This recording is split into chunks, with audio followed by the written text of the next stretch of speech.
안녕하십니까. 송옥군의 혼소리 매주 일요일 보내드리는 정가뒷담화 4월 28일에 인사드립니다. 내일 29일 윤석열 대통령과 민주당 대표 이재명 용산 대통령실에서 차담회를 가지죠. 이재명은 영수회담 이렇게 표현을 하지만 영수회담으로서는 격이 맞지 않는다, 그런 지적은 여전히 있습니다. 어쨌든 용산에서 이름 붙이기는 차담회, 그리고 3명씩 비서실장을 비롯해서 대변인, 이 정무수석, 그쪽에서는 정책여장 이렇게 배석을 해서 8명이 1시간 이렇게 예정이 되어 있습니다. 1시간에서 조금 더 연장이 될 수는 있겠죠.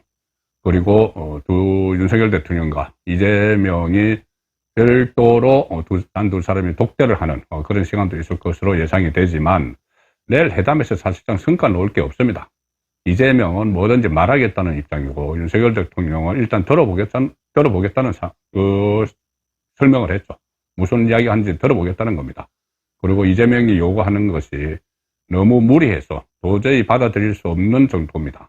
무슨 1인당 25만원씩 지원금, 그 문제를 시작으로 해서 최수건 상병 특검, 그리고 심지어 거부권 행사한 것, 대통령이 고유권한, 헌법이 보장한 고유권한인 거부권 행사한 것을 사과를 하고 재발 방지를 약속하라, 이런 사안들은 받아들일 수가 없기 때문에 지금 빈손 회담, 이것은 이미 어차피 거의 다 예정이 되어 있습니다. 자, 그런데도 불구하고 원래 이것이 무산이 될 뻔했죠. 워낙 무리한 요구를 해서 차라리 무산시키는 게 낫다, 저도 그런 말씀을 드렸는데, 갑자기 이재명이 태도를 바꿔서 일단 무조건 만나겠다, 백지 상태에서 만나겠다, 사실상 그렇게 해서 회담이 성사가 됐습니다. 그런데 결국은 빈손 회담이 끝날 건데, 이재명은 왜 그렇게까지 가서 차담회, 차 한 잔 마시러 용산까지 가느냐. 본인에겐 다 목적이 있는 것이죠. 자, 회담이 무산돼도 이재명이 달성한 소기의 목적이 생길 수가 있습니다. 바로 방탄이죠.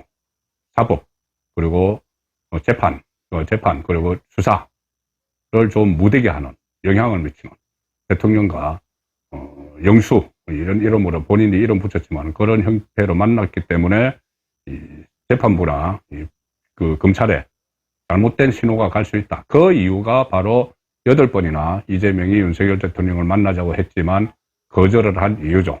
대통령이 범법자 3건의 지금 재판을 받고 있고, 재판만 3건, 그리고 수사가 여러 건을 받고 있는데 구속영장이 곧 청구될 텐데, 가능성이 높은데, 아무리 대표지만은, 야당 대표지만은, 그런 피의자이자 피고인과 만나면은 이 사법부에 잘못된 시그널을 보낼 수 있다. 그것 때문에 8번을 안 만나는데, 이재명이 8번을 요구한 이유도 사실상 그것 때문이죠. 어떤 재판과 수사에 영향을 미쳐보겠다는. 그래서 이번 회담도 억지로 끌고 가서 한 그런 측면이 있기 때문에, 회담이 빈손으로 끝나도 이재명에겐 남는 것이 있죠. 바로 재판, 그리고 수사 리스크를 약간 좀 더는, 좀 경감하는 그런 효과가 있기 때문에 이 회담을 지금 밀어붙인 겁니다. 그렇다고 지금 재판, 그리고 수사가 중단되지는 않죠. 지금 이럴수록 더 원칙대로 해야 됩니다. 법에 따라서 하면 되는 거죠. 선거 결과나 아니면 차담회, 대통령과의 차담회, 그런데 눈치 보지 말고 법원과 검찰이 제 할 일만 하면은 이재명은 곧 구속이 될 수밖에 없습니다. 워낙 혐의가 많기 때문에. 그리고 조국도 마찬가지죠. 조국 거는 오히려 더 단순하죠. 대법원 확정 판결만 나면 바로 구속되고, 대표직도 날아가고 위원직도 날아가고 다 없어집니다. 자, 그래서 조국도 계속 윤석열 대통령에게 나도 회담하자 그러고 있죠. 그리고 이재명에게 회담하러 가기 전에 나 좀 만나자. 마치 이제 본인도 야당의 거물 정치인처럼 이렇게 해서 이 대법원 확정 판결에 좀 지체하고 좀 뒤로 질질 끌고 이러려는 꼼수였죠. 자, 그래서 어쨌든 이재명과 만나기는 했습니다. 회담에 하러 가기 전에. 그렇지만 이 회담과 상관없이, 또 선거 결과와 상관없이 이 법원 법대로 집행이 돼야 되겠죠. 그래서 오늘 정가 뒷담화 시간에는 여러 가지로 이야기들이 나오고 있는데, 과연 이재명 그리고 조국은 언제 어떤 방식으로 구속이 될까? 자, 시나리오를 한번 제가 살펴볼 텐데, 단언은 할 수는 없죠. 그렇지만, 현행 이 법, 체제 안에서, 그리고, 검찰, 수사를 하는 검찰의 분위기, 또 법원의 현재 현황, 뭐 이런 것을 종합적으로, 검토를 해서 제가 시나리오를 한번, 핵심적인 부분만 말씀드려 볼까 합니다. 이재명과 조국, 구속 시나리오입니다. 자, 일단 먼저 국회 상황, 이재명부터 보겠습니다. 이재명부터 보려면 국회 상황을 먼저 봐야 됩니다. 왜 그러냐면, 아시다시피 이재명에 대한 구속영장이 2번 청구가 됐죠. 그런데 21대 국회에서, 근데 한 번은 방탄을 해버렸습니다. 체포동의안, 회기 중에 넣은 체포동의안이 필요한데 현역 국회의원은 체포동의안이 한 번은 민주당이 똘똘 뭉쳐서 기각을 시켜버렸죠. 자, 그래서 한번 살아났는데, 2번째 구속영장, 이 단식 끝나고 그때 구속영장을 청구했는데, 이때는 국회에서 이탈표가 나와서, 민주당 안에서 이탈표가 나와서 이것이 처리가 되어버렸습니다. 그래서 결국 법원으로 갔는데, 국회를 통과해서 법원으로 갔는데, 유창훈 영장판사가 도저히 납득할 수 없는 판결로 영장을 기각시켜버렸죠. 2번 다 살아남았습니다. 자, 그때 이탈을 한 민주당 체포동의안 표결에서 이탈한 것으로 추측되는 그 사람들이 이번에 전부 다 공천 학살을 또 당했죠. 자, 그만큼 이재명은 이번에 또다시 구속영장이 들어와서 체포동의안이 제출이 되면은 이탈을 할 사람들은 아예 다 공천에서 빼버렸습니다. 지금은 이탈표가 거의 없을 걸로 이렇게 예상이 돼서 이재명은 이 구속영장이 들어와도 어차피 체포동의안 부결시켜버리면 된다. 본인이 뭐 불체포 특권 포기 선언을 또 했지만은 그것은 항상 뭐 말을 뒤집는 것은 뭐 이재명이 여태까지 해왔던 일이기 때문에 또 그 방탄 뒤에 또 숨겠죠. 자, 그래서 일단 국회 일정을 먼저 봐야 되는데 민주당은 지금 5월 다음 주면 이제 5월이 시작되죠. 5월 국회 소집 요구서를 단독으로 제출한 상태입니다. 그래서 5월 한 달 동안은 국회가 열립니다. 그러면은 그 기간에는 이 구속영장을 청구를 해도 체포동의안을 처리해야 되는 상황이죠. 한 달 동안 열리고, 그 다음 국회가 일정이 어떻게 되냐면은, 5월 2일, 5월 28일 본회의를 하고 나서 5월 30일에 22대 국회 임기가 또 시작이 됩니다. 이번에 5월 국회는 21대 국회 마지막 국회고, 5월 30일에 임기가 시작을 하는데, 개원 국회라고 하죠. 처음에 국회를 이제 개원식, 22대 국회 개원식, 국회의장도 처음 인사를 하고 하는데, 개원 국회는 국회법에 따르면은 임기 개시 후 7일째인 6월 5일에 자동으로 소집을 하게 되어 있습니다. 그래서 개원식을 하게 되어 있죠. 그래서 6월 임시국회가 6월 5일에 소집이 돼서 자동 소집돼서 그 개원식에는 이제 대통령도 가서 연설을 합니다. 윤석열 대통령이 이번에 거기 이제 22대 국회 연설을 할 텐데, 어쨌든 그 6월 국회가, 개원 국회가 한 달 동안 시작이 됩니다. 한 달 동안 시작이 되는데, 그 이후에는 7월은 그 여름 휴가철이죠. 7월 한 달은 국회가, 임시국회가 열리지 않습니다. 그러니까 안 열려도 됩니다. 7월 한 달에서 8월 15일까지, 8월 16일 날 다시 임시국회가 소집되죠. 그래서 7월부터 8월 중순까지, 8월 15일까지는 지금 현재 상태로면 국회가 안 열립니다. 그러면 그때 영장을 청구를 하면은 체포동의안이 필요가 없죠. 자, 그러면, 만약에 그렇더라도 이 방탄국회를 또 열 수는 있죠. 원래 7월에 국회가 안 열리는데, 많이 들어보셨을 겁니다. 방탄국회 해서 체포동의안이 필요하도록 국회를 그냥 열어놓는 겁니다. 지금 민주당이 다수당이니까 국회 열어놓으면 되는 거죠. 아마, 방탄국회를 열면은 그 개원 초라서 처리할 법안이 많다. 논의할 안건이 많다. 이렇게 핑계를 대서 방탄국회를 열 가능성이 있습니다. 아마 열겠죠. 그 상황에서 그러니까 구속영장 청구가 요렇게지면은. 그러면 어쨌든 국회를 통과를, 해야 되는 상황이 되는데, 자, 지금, 이원석 검찰총장이 최근에 이재명에게 경고장을 날렸죠. 그동안 영장 청구에 그 선거 전에 영장 청구를 해야 된다는 일선 수사검사들의 그 건의를 받아들이지 않고 신중한 자세를 보였던 이원석 검찰총장이 최근에 이 이화영의 술판, 검찰청 수원지검 검찰청 술판 그 거짓말이 이제 명백해졌죠. 그 거짓말 때문에 이원석 검찰총장이 경고를 했습니다. 일단 이화영에게 경고하고 거기에 따라서 막 수원지검 가서 항의 시위까지 벌인 이 민주당 의원들 당선자들, 거기에 민주당에 대해서도 경고를 하고 또 이재명에 대해서도 직접 경고를 했죠. 이재명 이게 술판의 핵심이 이화영이 이재명에게 대북 송금 사실을 보고했는지 그 문제니까, 만약에 이화영이 보고를 했다고 하면은 이재명에 대한 구속영장은 안 치면은 그것은 직무유기죠. 자, 그래서 이원석 검찰총장이 이 부분에 대해서 사실상 처음으로, 그전에도 대북 송금 관련해서 이야기를 한 적이 있지만은 구속영장, 그러니까 선거 후에 처음으로 이재명에게 경고장을 날렸기 때문에 검찰 입장에서는 구속영장을 청구할 가능성이 상당히 높은데, 자, 그 시점이 언제냐? 일단 이화영의 1심 판결이 6월 7일이었습니다. 6월 7일. 그러면은 그 6월 7일 1심 재판부가 지금 술판 거짓말 한 것도 본인이 해요를 당해서, 이재명은 여기에 상관없는데 그 대북 송금에 이재명이 관여를 했다. 이것을 해요를 당해서 술자리에서 해요를 당해서 진술을 했기 때문에 그것은 허위다. 증거를 채택하면 안 된다. 이 주장을 하는 거죠.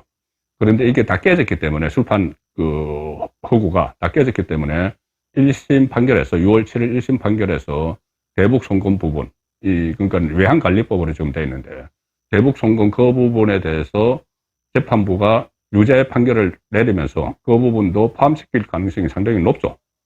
포함시킬 겁니다. 이재명에게 이제 보고를 했다. 이게 만약에 판결문에 나오면은 그것은 검찰 입장에서는 최상이죠. 영장을 청구를 할 수 있는. 그리고 또 그것도 아니더라도 이미 김성태 그리고 안부수 국정원 관계자들의 진술이 다 있습니다. 북한의 대북 송금을 대신했다는 거. 그리고 북한 쪽이 발행한 돈을 잘 받았다는 영수증까지 있죠.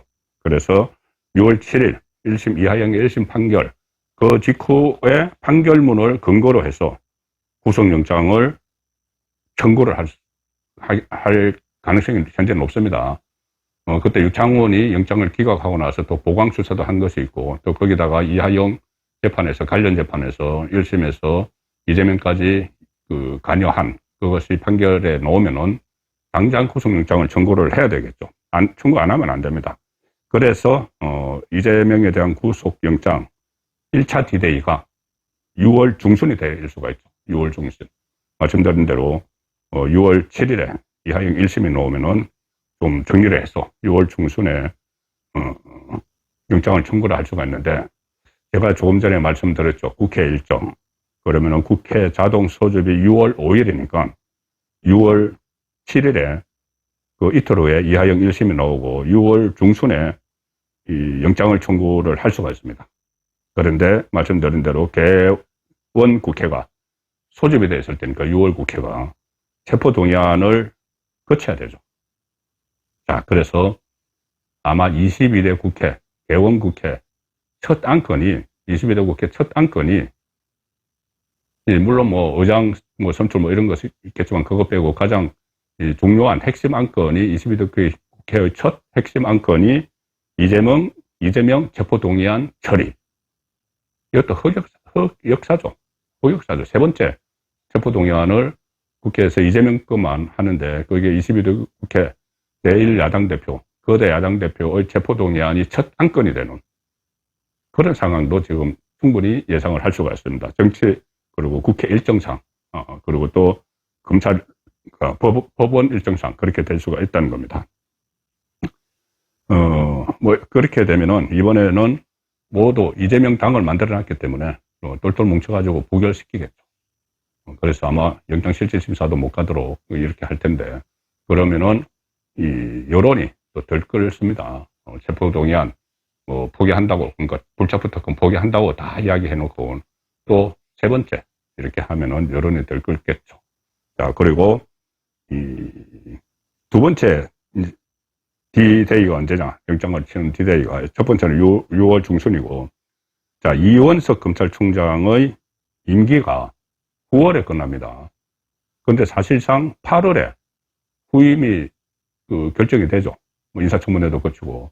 그러면 유은석 검찰총장이 본인이 이렇게 이재명에게 경고까지 날렸으면은 본인 임기 내에 이걸 처리를 해야 되는데 시간이 없죠. 7월, 그리고 8월에 뭐 거의 뭐 업무로 마무리가 되죠. 업무가 마무리되는 8월까지는 이재명 처리에 대해서 마무리를 해야 됩니다. 그리고 9월이 되면은 이원석 검찰총장도 물러나고, 그다음에 검찰 수뇌부가 연쇄 인사가 있죠. 뭐 서울중앙지검장부터 연쇄 인사가 쫙 있으면은 이게 상당히 이재명에 대한 지휘 라인도 바뀌고 하면은 영장치기가 어렵죠. 그래서 제대로 하려면은 이원석 검찰총장이 아직 업무를 관장을 하고 있을 때 7월이나 8월쯤에 2차 디데이가 되는 겁니다. 이 8월에 왜 이게 또 디데이가 되냐 하면은 1차 디데이 6월 중순에는 뭐 체포동의안을 국회에서 처리를 해야 되죠. 개원국회가 열리고 있기 때문에. 근데 8월 되면은 7월 8월 되면은 7월 8월 되면은 2차 디데이인데, 자, 제가 조금 전에 말씀드린 대로 그때는 국회가 휴직입니다. 여름 휴가철에 들어가죠. 그래서 7월 한 달 동안 국회가 열리지 않고 8월 16일에 다시 열리기 때문에 7월 8월 중순 사이에 전격적으로 영장을 신청을 할 수가 있습니다. 그러면은 법원에서 이것은 그때는 이제 국회가 안 열리니까 국회로 가지 않고 법원으로, 영장 법원으로 바로 가서 실질 심사를 받죠. 그러면 구속될 가능성이 높은데, 말씀드린 대로 이때 또 방탄국회를 열 겁니다. 만약에 이제 분위기가 영장을 청구할 것 같은 분위기면은 그렇게 이제 또 방탄국회 소집을 해서 대응을 할 텐데, 그럼 또 체포안이 부결되고 여론의 역풍을 맞는 그런 상황이 될 수 있죠. 만약에 그때 체포안을 그러니까 방탄국회를 안 열면은 7, 8월에는 거의 뭐 구속이 되는 게 거의 분명해지는데, 방탄국회를 열 수가 있습니다. 그리고 만약에 두 번 다 6월에도 청구를 하고 7, 8월에도 청구를 하고 그럴 수도 있겠죠. 그렇게 되면은 그걸 전부 다 또 부결을 시키면 정치적 부담이 민주당에게 엄청나게 가기 때문에 또 다른 어떤 변수가 생길지 모릅니다. 한 차례 이미 민주당에서 이탈을 해서 부결을 시켰죠. 가결을 시켰죠. 가결을 시켜서 영천법원으로 보냈죠. 유창훈한테로. 물론 지금 22대 이재명 당, 민주당이 이재명 당이 됐기 때문에 그런 가능성은 일단은 낮다고 보이지만, 민주당 전체가 여론에 엄청난 역풍을 맞을 우려가 있으면은 예상치 못한 일도 발생할 소지는 있다고 봐야 되겠죠. 그리고 이재명이 구속되는 또 하나는 검찰의 구속영장이 불발되면은 법원 판결에 따라서 구속될 가능성이 있습니다. 뭐냐면은 법원에서 바로 실형을 1심 아직 나온 건 없죠. 이재명에게 1심에서 실형을 때리면서 법정 구속해버리는 거죠. 일반인이라면 그렇게 많이 합니다. 지금 조국 같은 경우는 1, 2심에서 전부 법정 구속 안 되고 빠져나왔지만은, 일반인은 실형이 선고되면 그냥 법정 구속 됩니다. 대부분. 자, 근데 이재명에게 3개의 재판 중에서 뭐 대장동 뭐 이런 것은 아마 1심이 금년에 나오기 어렵지만, 위정교사 그리고 선거법은 1심이 연내에 나올 가능성이 있죠.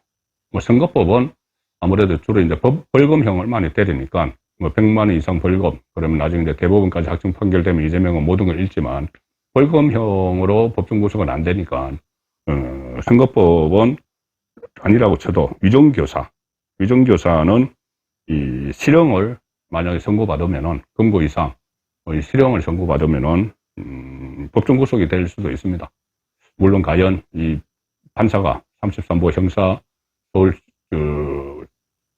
법원의 33부인데 형사 33부 김동현 부장판사죠. 계속 이재명에게 우호적인 재판도 끌어주고 병합도 해주고 한 그 법원이기 때문에 법정 구속까지 할지는 모르겠지만, 어쨌든 이런 시나리오는 충분히 그려볼 수가 있습니다. 첫 번째는 검찰의 구속영장, 두 번의 디데이에 영장을 청구해서 구속 절차를 밟는, 물론 그것이 방탄으로 무산될 수도 있지만, 두 번째는 법원의 1심 실형 선고, 여기에 따라서 이 법정구속. 법정구속은 국회를 안 거치죠. 뭐 핵이든 비핵이든.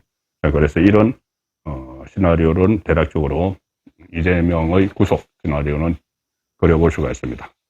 조국 구속 시나리오는 이재명보다 좀 단순하죠. 뭐 1심, 2심에서 다 2년 실형을 받았기 때문에 대법원에서만 확정 판결되면은 바로 구속되고 이혼직 날아가고 피선거권이 없어지니 다 뭐 대선 뭐 어쩌고 하는데 그거 어림없는 말이 되고 당 대표직도 날아가죠. 자, 4월 11일에 대법원 3부에 배당이 됐습니다. 그 조국 사건이 엄상필 대법관이 주심으로 배정을 받았는데 엄상필 대법관은 정경심, 그러니까 조국과 같은 공범이죠. 공범인 정경심에게 2심에서 4년형을 그대로 확정한 사람입니다.